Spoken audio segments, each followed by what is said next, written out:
विद्युत क्षेत्र की तीव्रता का मात्रक है। जी हाँ, विद्युत क्षेत्र की तीव्रता का मात्रक है। ऑप्शंस तो आपको दिख ही रहा है। इन ऑप्शंस को देखकर आपको ये बताना है कि राइट आंसर क्या होगा। चारों ऑप्शंस को आप ध्यान से देखिए और आपको क्या लगता है कि विद्युत क्षेत्र की तीव्रता का मात्रक क्या है। आंसर अगर आपको आ रहा है तो विलंब न करें, तुरंत अपना आंसर कमेंट बॉक्स में लिखिए, जिससे आपकी प्रैक्टिस होती रहेगी। ओके फाइन, तो आपने अपना आंसर अपने हिसाब से दे दिया होगा। अब आप मिला लीजिए। मैं बता दूं, इसका राइट आंसर होगा डी, न्यूटन प्रति कूलम। जी हाँ, राइट आंसर होगा डी, न्यूटन प्रति कूलम। हो सकता है कि अगर किसी भी प्रश्न का आंसर मुझसे मिस्टेक हो जाए तो आप कमेंट बॉक्स में बता देंगे। सूर्य के प्रकाश का स्पेक्ट्रम होता है। सूर्य के प्रकाश का स्पेक्ट्रम होता है। क्या लगता है आपको? ऑप्शंस आपके सामने है, जल्दी कीजिए। अगर आपने अपना आंसर गेस कर लिया है तो कमेंट करके तुरंत आप अपना आंसर बताइए। ओके फाइन, तो मैं आपको बता दूं, इसका राइट आंसर होगा बी, रैखिक। जी हाँ, सूर्य के प्रकाश का स्पेक्ट्रम होता है रैखिक। किसी विभवांतर पर किसी विद्युत परिपथ का प्रतिरोध आधा कर दिया जाता है, उत्पन्न ऊष्मा का मान होगा। क्या होगा? किसी विभवांतर पर किसी विद्युत परिपथ का प्रतिरोध आधा कर दिया जाता है, उत्पन्न ऊष्मा का मान होगा। सोचिए मत, आपने स्टडी किया है तो तुरंत बताइए। ओके फाइन, तो मैं आपको बता दूं, इसका राइट आंसर होगा बी, 2 गुना। जी हाँ, राइट आंसर होगा बी, 2 गुना। जब किसी वस्तु को आवेशित किया जाता है तो उसका द्रव्यमान, जी हाँ, जब किसी वस्तु को आवेशित किया जाता है तो उसका द्रव्यमान। ऑप्शंस आपके सामने हैं, जल्दी से ऑप्शंस पढ़िए और अपना आंसर आप कमेंट करके तुरंत बताइए। चलिए, तो अब अपना आंसर मिला लीजिए। राइट आंसर होगा इसका डी, बढ़ या घट सकता है। राइट आंसर होगा डी, बढ़ या घट सकता है। कूलॉम बल है, ये तो बहुत ही कॉमन क्वेश्चन है, कई बार एग्जामिनेशन में आ चुके हैं। कूलॉम बल है। चलिए, तो मैं आपको बता दूं, इसका राइट आंसर होगा सी, ए और बी। मतलब कूलॉम बल केंद्रीय बल भी है और विद्युत बल भी है। तो इसका राइट आंसर ए और बी दोनों है, इसलिए राइट आंसर होगा सी, ए और बी। ओके। विद्युत रोधी माध्यम का परावैद्युतांक होता है। विद्युत रोधी माध्यम का परावैद्युतांक होता है। चलिए, तो मैं आपको बता दूं, इसका राइट आंसर होगा डी, 5। जी हाँ, राइट आंसर इसका होगा डी, 5। साबुन के एक बुलबुले को जब आवेशित किया जाता है तो उसकी त्रिज्या, जी हाँ, जल्दी बताइए। साबुन के एक बुलबुले को जब आवेशित किया जाता है तो उसकी त्रिज्या बढ़ेगी, घटेगी, अपरिवर्तित रहेगी या शून्य होगी? तो मैं आपको बता दूं, इसका करेक्ट ऑप्शन होगा ए, बढ़ेगी। विद्युत द्विध्रुव आघूर्ण का एसआई मात्रक होता है। जी हाँ, सारे ऑप्शंस में दिए गए मात्रकों को ध्यान से देखिए और याद कीजिए कि विद्युत द्विध्रुव आघूर्ण का एसआई मात्रक होता है। क्या होता है? चलिए, तो मैं आपको बता दूं, इसका राइट आंसर होगा ए, कूलम्ब इनटू मीटर। जी हाँ, कूलम्ब गुने मीटर। राइट ऑप्शन होगा ए। यदि दो आवेशों के बीच की दूरी दुगुनी कर दी जाए तो उनके बीच लगने वाला बल हो जाता है। क्या होगा राइट आंसर? आप अपना आंसर कमेंट करके तुरंत बताइए। फिर से मैं क्वेश्चन पढ़ दूं क्या? क्वेश्चन वैसे आप भी पढ़ सकते हैं, मुझे रिपीट करने की ज़रूरत नहीं है। चलिए, तो मैं आपको बता दूं, इसका राइट आंसर होगा सी, 1/4 गुना। राइट आंसर होगा सी, 1/4 गुना।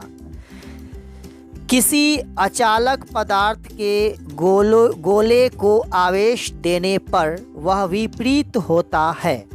किसी अचालक पदार्थ के गोले को आवेश देने पर वह विपरीत होता है। तो मैं आपको बता दूं, इसमें जितने भी ऑप्शंस दिए गए हैं वह किसी के भी विपरीत नहीं होता है। तो इसका राइट आंसर होगा डी, कोई नहीं।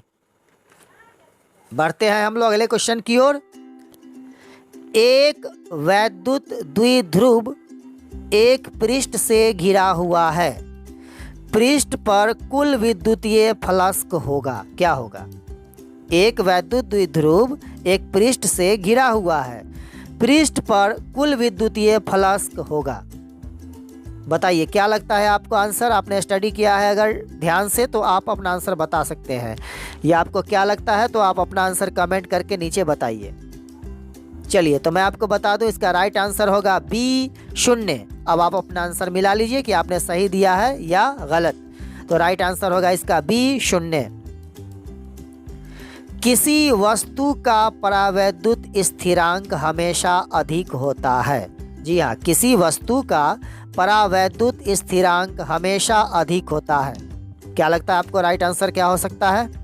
अपना आंसर आप कमेंट करके बता सकते हैं। चलिए मैं आपको बता दूं, इसका राइट आंसर होगा सी, 1 से। जी हाँ, राइट आंसर होगा सी, 1 से। किसी संधारित्र की धारिता का मात्रक होता है। किसी संधारित्र की धारिता का मात्रक होता है। बहुत ही वीवीआई क्वेश्चन है ये, गेस कीजिए और इसका आंसर तो आपको जरूर ही बताना चाहिए। चलिए ठीक है, आपने बता दिया होगा, अपना आंसर मिला लीजिए। मैं बता देता हूं, इसका सही उत्तर होगा सी, फैराडे। जी हाँ, राइट आंसर होगा सी, फैराडे। द्रव की एक बूंद को आवेशित करने पर उसके सिकुड़ने की प्रवृत्ति। जी हाँ, द्रव की एक बूंद को आवेशित करने पर उसके सिकुड़ने की प्रवृत्ति। राइट आंसर इसका होगा बी, घटती है। जी हाँ, राइट आंसर होगा बी, घटती है। संधारित्रों के समांतर संयोजन में जो राशि प्रत्येक संधारित्र के समान रहती है वह है। जी हाँ, ध्यान से क्वेश्चन को देखिए कि संधारित्रों के समांतर संयोजन में जो राशि प्रत्येक संधारित्र के समान रहती है वह है, क्या है? चलिए तो आपने अपना आंसर बता दिया होगा, अब आप मिला लीजिए। इसका राइट आंसर होगा सी, विभवांतर। जी हाँ, राइट आंसर होगा सी, विभवांतर। एक इलेक्ट्रॉन को दूसरे इलेक्ट्रॉन की ओर लाने पर निकाय की स्थितिज ऊर्जा। एक इलेक्ट्रॉन को दूसरे इलेक्ट्रॉन की ओर लाने पर निकाय की स्थितिज ऊर्जा। सही उत्तर इसका होगा बी, बढ़ती है। सही उत्तर इसका होगा बी, बढ़ती है। विद्युत धारिता का मात्रक होता है। जी हाँ, कंफ्यूज नहीं कीजिएगा, मात्रक में मात्रक अधिक आता है एग्जामिनेशन में, अलग अलग चीज़ों की धारिता होती है। यहाँ पे बताना है कि विद्युत धारिता का मात्रक क्या होता है। चलिए तो आपने अपना आंसर तो कमेंट करके बता ही दिया होगा, बहुत आसान सा क्वेश्चन था। राइट आंसर इसका होगा सी, फैराडे। जी हाँ, राइट आंसर होगा सी, फैराडे। किस राशि का मात्रक V/m होता है? जी हाँ, किस राशि का मात्रक V/m होता है? चलिए तो मैं आपको बता दूं, राइट आंसर इसका होगा डी, विद्युत क्षेत्र। जी हाँ, राइट आंसर इसका होगा डी, विद्युत क्षेत्र। निम्न में कौन सदिश राशि है? जी हाँ, सदिश राशि जिसमें दिशा और परिमाण दोनों होता है। निम्न में कौन सदिश राशि है? गेस कीजिए अपना आंसर, क्या लगता है आपको राइट आंसर क्या हो सकता है? चलिए ठीक है, आपने तो अपना आंसर बता ही दिया होगा, अब आप मैच कर सकते हैं अपना आंसर। इसका सही आंसर होगा बी, विद्युत क्षेत्र की तीव्रता। जी हाँ, राइट आंसर इसका होगा बी, विद्युत क्षेत्र की तीव्रता। चलिए हम लोग बढ़ते हैं अब अगले क्वेश्चन की ओर। 3 संधारित्र जिनमें प्रत्येक की धारिता C है।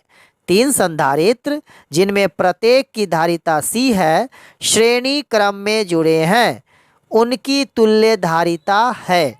क्या होगा? उनकी तुल्य धारिता क्या होगी? चलिए तो मैं आपको बता दूं बिना देर किए कि इसका राइट आंसर होगा सी, C/3। राइट आंसर होगा सी, C/3। ओके फाइन, बढ़ते हैं अगले क्वेश्चन की ओर। व्हीट स्टोन सेतु से तुलना करता है। ये भी बहुत इंपॉर्टेंट क्वेश्चन है, हर गेस्ट पेपर में मिल जाएगा आपको ये क्वेश्चन, और क्वेश्चन बैंक में भी ये कई बार आ चुका है। व्हीट स्टोन सेतु से तुलना करता है। तो आपने तो, मुझे उम्मीद है कि इसका आंसर तुरंत ही दे दिया होगा अब तक कमेंट करके, क्योंकि बहुत कॉमन क्वेश्चन है। ओके फाइन, अब मैं आपको बता दूं, इसका राइट आंसर होगा ए, प्रतिरोध का। आपने भी बिल्कुल सही ही जवाब दिया होगा, राइट आंसर होगा ए, प्रतिरोध का। व्हीट स्टोन ब्रिज से मापा जाता है। यह भी क्वेश्चन बहुत ही इंपॉर्टेंट है। व्हीट स्टोन ब्रिज से मापा जाता है। मुझे उम्मीद है कि आपने भी अब तक इसका आंसर दे ही दिया होगा, कोई डाउट तो है नहीं। चलिए आप मिला लीजिए। इसका राइट आंसर होगा सी, दोनों। राइट आंसर होगा सी, दोनों। मतलब ये हुआ कि व्हीट स्टोन ब्रिज से उच्च प्रतिरोध और निम्न प्रतिरोध दोनों मापा जाता है, जो कि ए और बी में ऑप्शन है। तो इसका राइट आंसर होगा सी, दोनों।